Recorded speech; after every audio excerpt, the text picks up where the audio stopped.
Pangulong Duterte na si Attorney Nicholas Kaufman.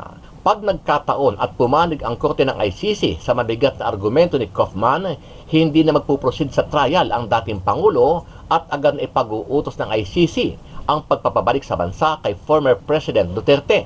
Ito ang depensa ng mga abogado ni PRRD.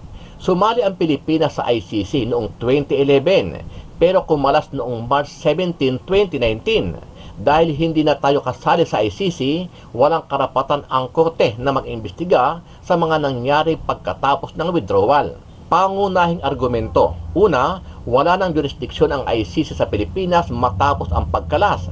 Pangalawa, ang preliminary examination ay hindi opisyal na kaso, kaya hindi ito sakop ng Article 127 ng Rome Statute.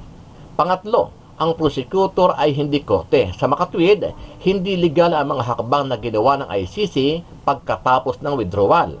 At pang-apat, ginamit ang mga kasong Burundi at Abhal Rahman bilang president. Ngunit ayon sa mga abogado ni PRRD, mali ang mga ito para ipilit ang jurisdiksyon ng ICC sa Pilipinas. Ibig sabihin, wala ng karapatang pakialaman ng ICC ang Pilipinas. Ang investigasyon ay walang bisa at labag ito sa batas. Narito ang pahayag ni Attorney Nicholas Kaufman. I've said already in the media that I think it's a compelling argument, but the ultimate arbiters of that argument are the judges themselves. And it's not for me to tell them how to find, ultimately, what they believe is the correct decision, the correct judgment. I hope they will accept my argument. Samantala, umani ngayon ng papuri itong si Senator Amy Marcos matapos makatulong ang kanyang ginawang investigasyon sa Senado para kwestiyonin ang iligal na pag-aresto kay dating Pangulong Duterte. Ayon kay Kaufman, malaking bagay ang mga ebidensya na ipinalabas ni Senator Amy para magising ang korte ng ICC na may malaking paglabag nga ang gobyerno ng Pilipinas para ipagkanulo ang kanilang mamamayan sa katauhan ni Rodrigo Roa Duterte. At higit sa lahat ay naging Pangulo pa ng bansa sa loob ng 6 na taon. I've even read the final report.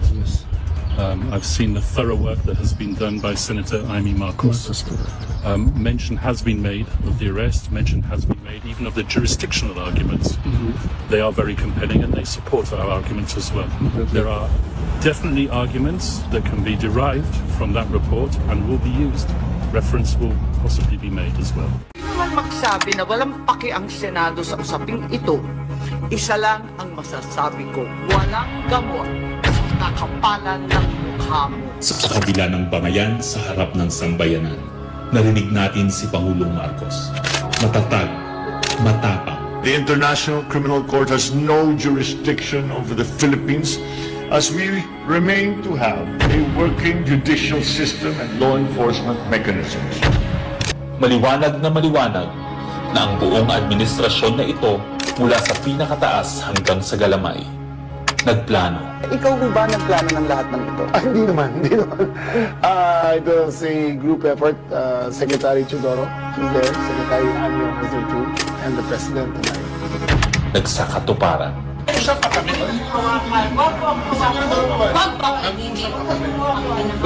Kayo mga Wag mo hawakan yung nanay ko!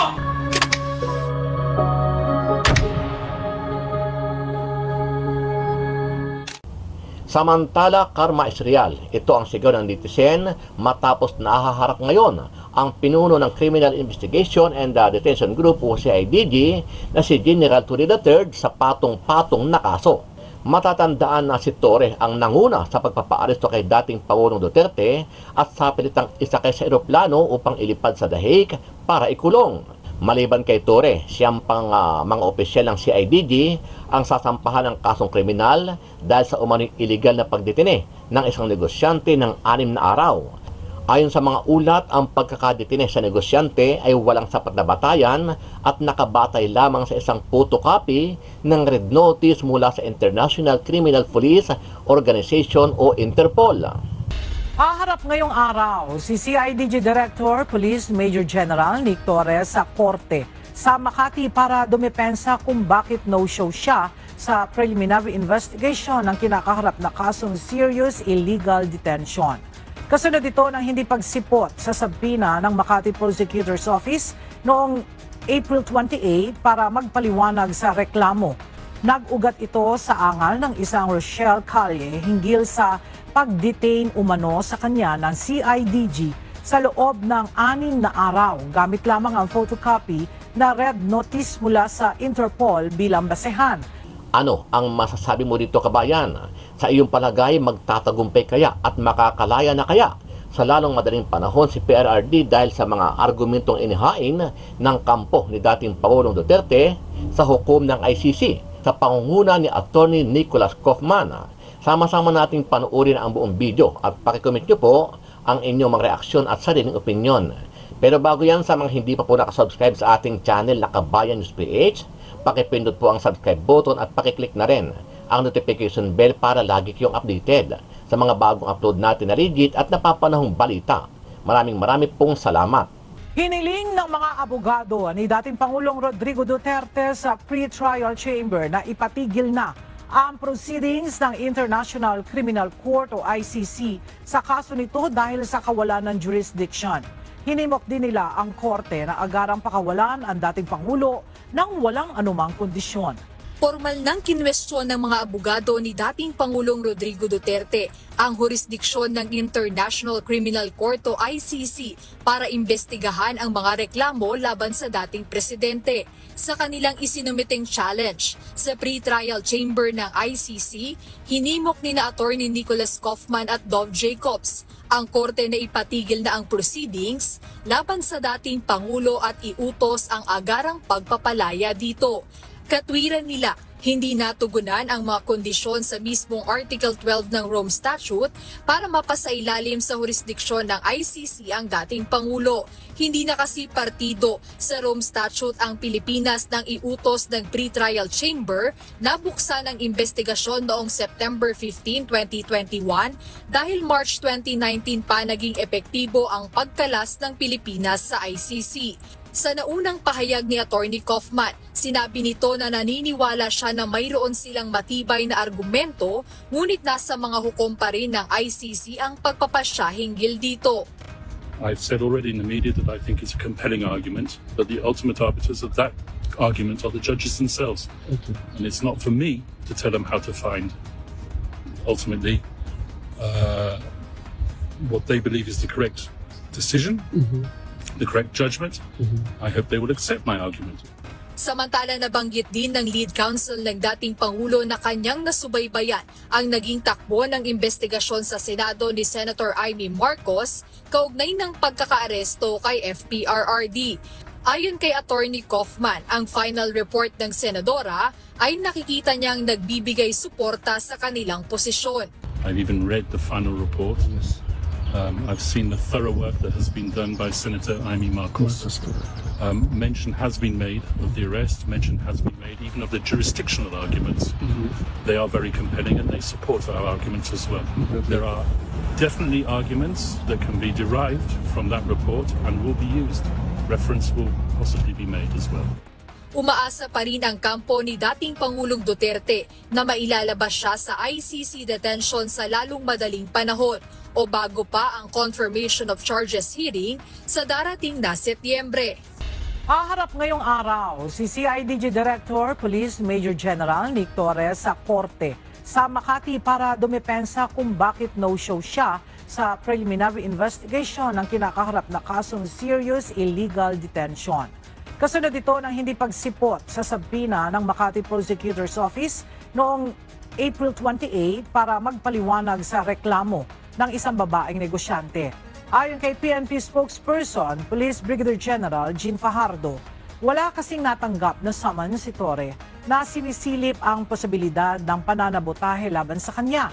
Nag-ugat ito sa angal ng isang Rochelle Calle hinggil sa pag-detain umano sa kanya ng CIDG sa loob ng 6 na araw gamit lamang ang photocopy na red notice mula sa Interpol bilang basehan.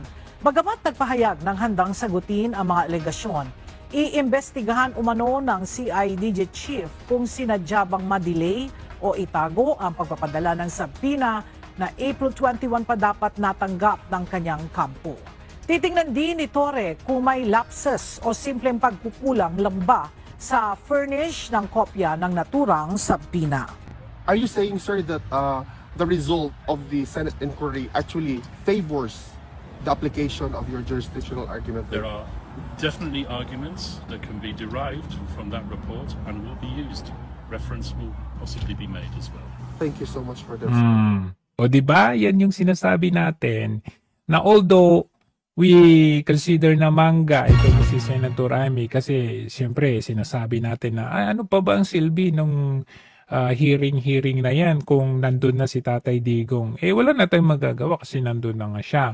Kaya lamang narinig naman ninyo yung sinabi ni Attorney Kaufman, we can use that as our reference kasi to support yung kanilang argument doon sa pagkikipaglaban kay Tatay Digong doon sa ICC. So magagamit talaga nila yan. Nakita ninyo yung ginawa ng House Quadcom hearing na yan. Yung mga hearing na yon, yung mga committee report na yon, yun ang ginagamit nila ngayon sa ICC. So, ibabalik natin sa kanila, yung ginawa nila, ibabalik natin sa kanila.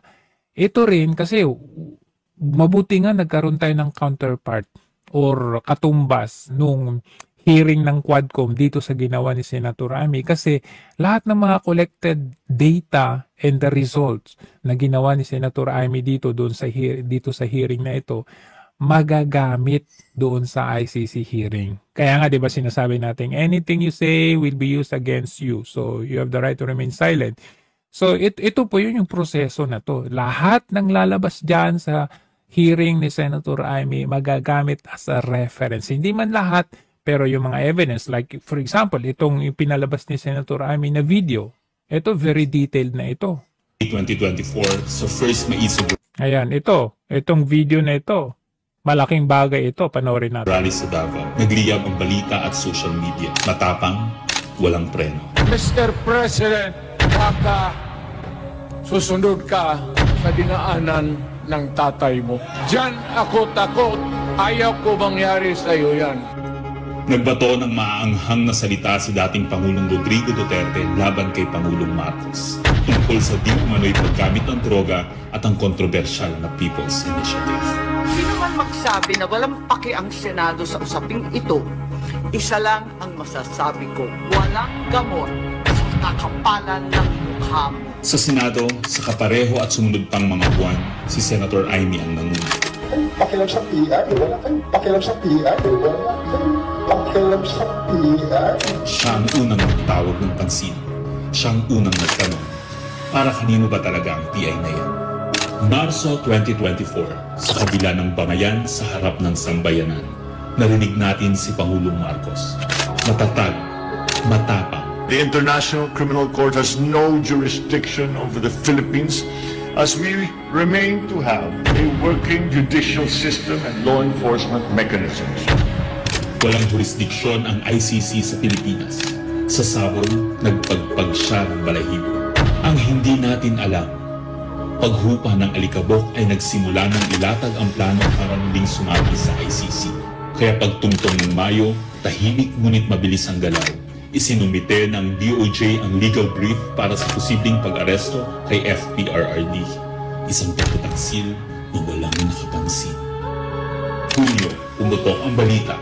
Nagbitaw si VP Sara bilang DepEd Secretary. Tendered my resignation as the Secretary of Education effective July 19, 2024. Isang babae ng tapang ngunit walang nagawa dahil sa likod ng tama. And we have commitments to them. Ayaw nila ipagpatuloy ang pag-iimbestiga. Maliwanag na ang buong administrasyon na ito mula sa pinakataas hanggang sa galamay. Nagplano. Ikaw po ba nagplano ng lahat ng ito? Hindi naman. It was a group effort. Secretary Chudoro was there, Secretary Anyo was there too, and the President and I. Nagsakatuparan.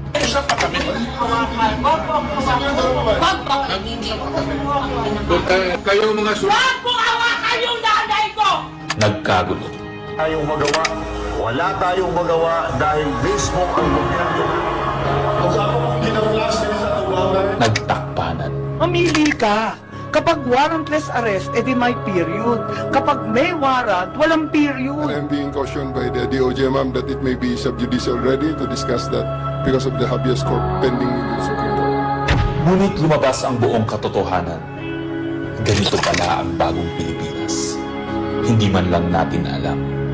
Tahimik ang pagtataksil. There was no red notice and what was issued was merely a diffusion. Tahimik ang pagwasak. Paliwanag mong maigi, representative ka ba ng Pilipinas or representative ng Interpol? Pipili ka lang. Represent ko po ang Interpol NCB Manila. So mali itong papel na to. Harapan ang pagtalikod.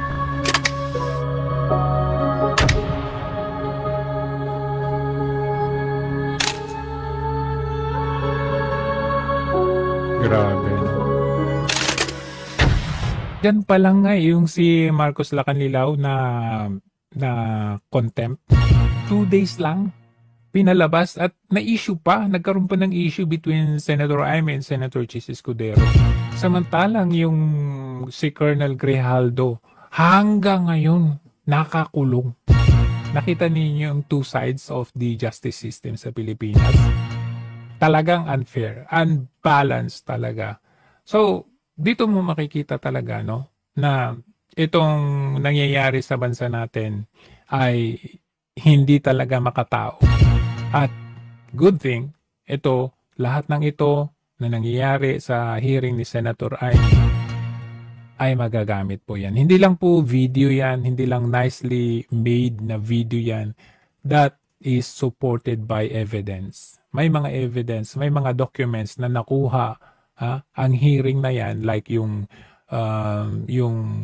report on si Lacanlilaw, alright, yung report ng ginawa or minutes ng pag-aresto kay PRRD. So, hindi po yan sali-salita lang. Otherwise, nakasuhan na sana si Senator Jaime.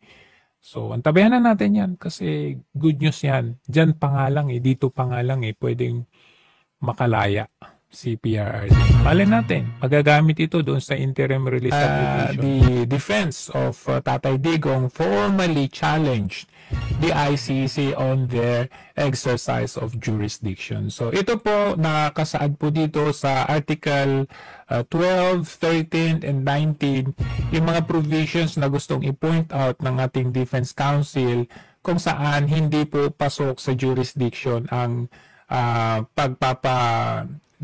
pagpapadinig ng case ni Tatay Digong sa dahig sa ICC. So makikita po natin dito Article 12 pointed out, Article 13 pointed out, and Article 19 pointed out. So yung sinasubmit nila dito na dapat po talaga ay yung jurisdiction po nung ICC ay wala na po since 2 years, March 19, 2019 ay wala na po, tapos na po yung 1 year 1 year gap ng pag-withdraw ng Philippines sa ICC. So 2018 took effect on 2019, and then 2021 kung saan sagawa ng pre-trial investigation ang prosecutors ng ICC, and hindi na po yun pasok doon sa jurisdiction ng ICC. Tapos na kumbaga lapse na dapat before 2019 dapat doon na sila nagsagawa ng investigation. Paano naman pasok tayo doon sa sinasabing jurisdiction ng ICC? So ito po ang mga ni-raise ni Attorney Kaufman doon sa tatlong article 12, 13 at saka 19. Ayan, kung saan hindi talaga pasok, diba? Especially doon sa article 59 kung saan hindi rin na-exercise yung